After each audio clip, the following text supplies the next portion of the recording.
उन्होंने पूजा को लेकर खो गई चिंता ही छोड़ देते, क्योंकि अब तो पूजा की शादी भी हो गई थी, अब तो कुछ नहीं होने वाला था। पीयूष और पूजा दोनों साथ में घूमने के लिए चले जाते हैं। दोनों साथ में जब घूमने जाते हैं, एक मॉल में शॉपिंग करने के लिए जाती है पूजा और पीयूष दोनों। जैसे ही मॉल में शॉपिंग करने के लिए अंदर जाती है तो पीयूष को किसी प्रकार का काम लग जाता है। वह कहता है कि तुम गाड़ी लेकर अपने घर चली जाओ, मैं काम कर घर वापस आ जाऊंगा।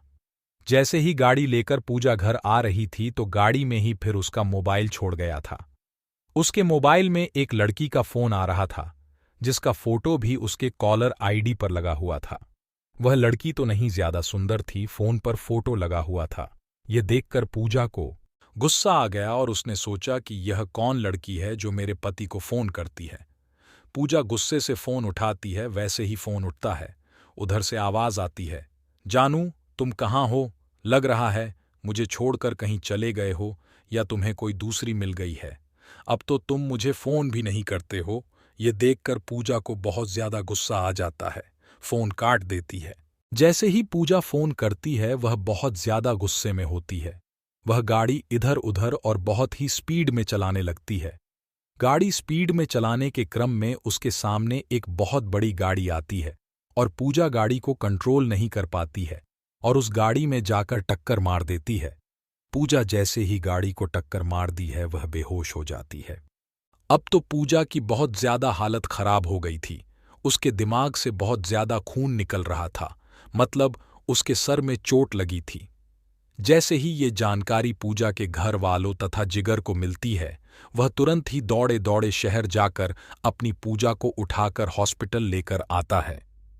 हॉस्पिटल ले जाने के क्रम में पूजा की हालत बहुत ज्यादा खराब हो जाती है, जिस कारण से उसे बहुत ज्यादा मात्रा में उसके सर से खून भी निकल रहा था। यह देखकर जिगर को बहुत ज्यादा फिक्र होने लगी थी, लेकिन फिर भी वह पूजा को संभाल कर हॉस्पिटल लेकर गया। हॉस्पिटल लेकर जाने के बाद डॉक्टर ने चेक करता है और कहता है कि इसके दिमाग में चोट आई है। पूजा के दिमागी हालत सही नहीं है। हो भी सकता है यह पूजा को अब कुछ याद भी ना आए, और याद आने में कितना दिन लग जाए यह कह भी नहीं सकते हैं। उस समय तक अब तो पीयूष हॉस्पिटल आ चुका था।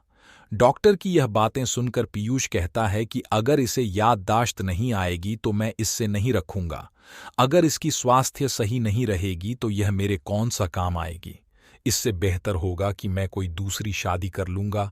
आप अपना बेटी को देख लीजिए।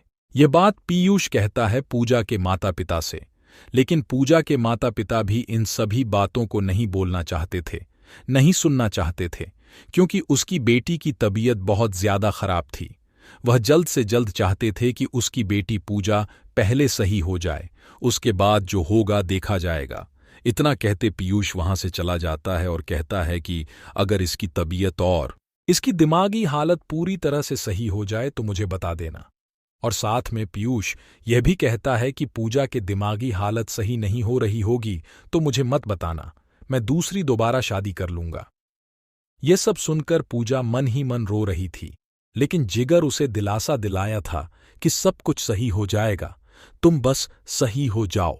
अब तो पूजा को छोड़कर पीयूष भी चला गया था, लेकिन उसकी देख रेख करने के लिए जिगर वहां मौजूद था। एक दिन और रात एक करके पूजा को अपनी मेहनत से बहुत ज्यादा सेवा कर रहा था, और जितना भी काम लगता, मेडिकल दवाई लाना या कोई भी काम हो, जिगर करता था। सुबह बहुत ज्यादा मात्रा में दवा के सामान लाना, फल पूजा को लाकर दिया करता था, जिसके कारण पूजा को इस पर ज्यादा प्यार आने लगा था। थोड़ा सा भी दूर नजर से होता था जिगर तो पूजा को तुरंत ही जिगर की चिंता होने लगती थी। लेकिन उसे घर वाले पूजा को कहते हैं कि अब तुम हमेशा जिगर जिगर क्यों करते रहती हो? जिगर तुम्हारा कौन लगता है?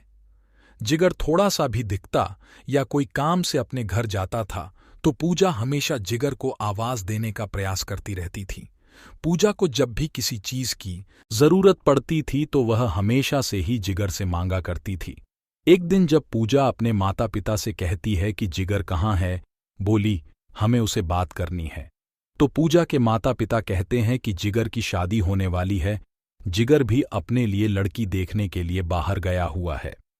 इतना सुनते ही पूजा के दिल में घबराहट होने लगती है और कहती है कि मेरे जिगर को लड़की की क्या जरूरत पड़ी है, आज ही तो बोल रहा था कि अभी वह शादी नहीं करेगा। फिर उसके माता पिता कहते हैं कि जिगर की भी शादी की उम्र हो गई है। उसके माता पिता बोल रहे हैं कि शादी करने के लिए इसी कारण से जिगर अपने लिए लड़की देखने के लिए गांव से बाहर गया हुआ है। फिर वह कहती है कि मुझे उसे जरूरी काम है, उसे जल्दी बुला दो। जिगर के माता पिता तथा जिगर दोनों तैयार हो रहे थे लड़की देखने जाने के लिए। तभी पूजा के माता पिता को फोन करके कहते हैं कि जिगर कहाँ है। जिगर के पिताजी कहते हैं कि जिगर अभी तैयार हो रहा है, उसके बाद हम लोग लड़की देखने के लिए जाएंगे। फिर उसके बाद पूजा के पिताजी कहते हैं कि पूजा जिगर को खोज रही है, शायद उसे कोई जरूरी काम होगा, इसीलिए जिगर को थोड़ा सा समय निकालकर बोलना कि पूजा उससे मिलने के लिए चाह कर रही है और कुछ देर के लिए वह अस्पताल आ जाए, फिर उसके बाद यहाँ से लड़की देखने के लिए जा सकता है। फिर उसके बाद जिगर अस्पताल आता है पूजा से मिलने के लिए। उसके बाद पूजा कहती है कि क्या तुम शादी करना चाहते हो मुझसे, क्योंकि पूजा एक दिन जिगर को अपने रूम में रोते हुए सुन लिया था और वह यह भी जानती कि जिगर मुझसे प्यार करता है। उसके बाद जिगर कहता है कि मैं तो हमेशा सही तुमसे प्यार करता हूं, करता था और करता रहूंगा। ऐसे में अगर तुम मुझसे प्यार करती हो तो मुझसे शादी कर सकती हो, वरना मैं अपनी लड़की देखने के लिए नहीं जाऊं या फिर पिता के साथ लड़की देखने जा रहा हूं। उसके बाद पूजा जिगर का हाथ पकड़ लेती है और कहती है कि मैं तुम्हारे साथ जीना मरना चाहती हूं। मैं भी तुमसे बहुत पहले से ही प्यार करती थी, लेकिन मैं अपने प्यार को समझ नहीं पा रही थी। मुझे तो इतना अमीर लड़का चाहिए तो शादी करने के लिए, लेकिन अब मेरी सोच बिल्कुल बदल चुकी है। अब मैं तुमसे शादी करने के लिए तैयार हूं। फिर कुछ दिन बाद पूजा पूरी तरह से ठीक हो जाती है और फिर अपने घर वापस चली जाती है। उसके बाद पूजा के पिता उसके माता पिता को बुलाते हैं और कहते हैं कि आपके बेटे ने कहा था कि वह पूजा से शादी नहीं करेगा, हम लोग आप सारा रिश्ता तोड़ने वाले हैं। उसके बाद पीयूष माफी मांगता है और कहता है कि मैंने गलती से बोल दिया, तो मुझे लगा था कि अब पूजा सही नहीं होगी, लेकिन अब तो पूजा बिल्कुल सही हो गई है, मुझे ही पूजा को रखने में कोई आपत्ति नहीं है। लेकिन पीयूष की हकीकत जानने के बाद पूजा कहती है कि उसका चक्कर बाकी अन्य लड़कियों से भी चलता है, इस कारण से मैं फिर उसे शादी नहीं कर सकती हूँ। उसके बाद पीयूष बहुत ज्यादा मिन्नतें करता है, लेकिन जिगर के माता पिता और पूजा के माता पिता नहीं मानते हैं। उसके बाद पूजा अपना रिश्ता उसे तोड़ देती है और दोनों फैमिली के बीच पूरा रिश्ता खत्म होता है। उसके बाद पूजा और जिगर की शादी बड़े ही धूमधाम से सभी के आज्ञा के अनुसार होती है।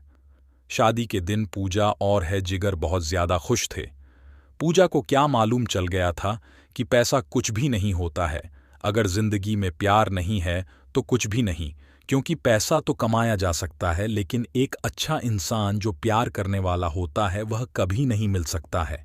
पूजा को यह अच्छी तरह से मालूम हो गया था कि जिसके पास ज्यादा पैसा रहता है वह ज्यादा ही लड़कियों के चक्कर में रहता है, और जो बाहर देश में रहता है वह तो बहुत ज्यादा लड़कियों के चक्कर में रहता है। इसी कारण से वह अपने पड़ोस में रहने वाले जिगर से शादी करने का फैसला किया था। अब तो शादी करके दोनों अपनी अपनी नई जिंदगी बहुत खुश थे। इसलिए दोस्तों, हम पैसों से प्यार नहीं खरीद सकते हैं। और हमारी कहानी अच्छी लगी हो तो चैनल को ज्वाइन करें और वीडियो को लाइक करें। अब मिलते हैं और भी अच्छी कहानी के साथ।